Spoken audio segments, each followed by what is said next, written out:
going way back in my work with the churches, we were very strongly oriented with Christian education, with music, with workshops, with Bible teaching.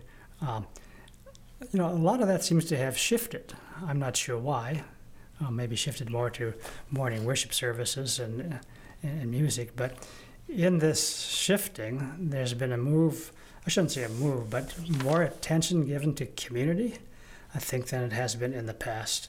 So Emmanuel Church, for example, with its community has involved more and more of its people. The Vancouver area churches also with some of the Hispanic and other groups.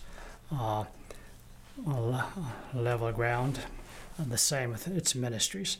There's been a lot of that. And over the years here in Abbotsford, for example, I was involved heavily with community services and observed the churches involved there sort of in some ways, helping with Christmas Bureau, food bank, and so on.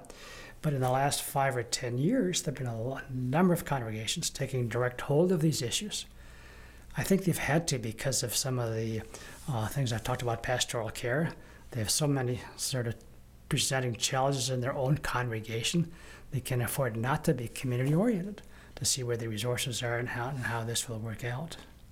So I think that's where some of the changes are that have taken place.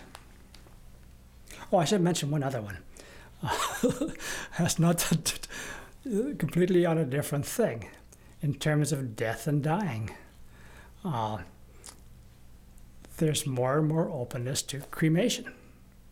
And I think that's quite a change, because over the years, you always knew exactly what you needed to do, right? And now I've experienced with family and friends moving more and more to creation. So that's a change in our understanding of death and dying and so on, to some extent.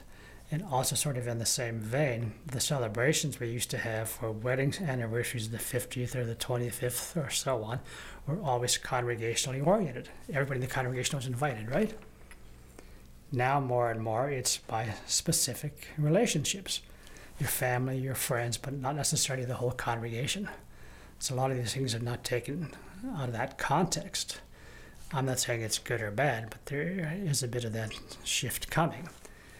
And this is maybe where the enabling and unleashing comes in. Maybe members in a congregation can be encouraged in those directions to not necessarily have celebrations as a whole church, but to continue to celebrate in their own way that makes sense to them in terms of their life transition and how the church helps people celebrate that.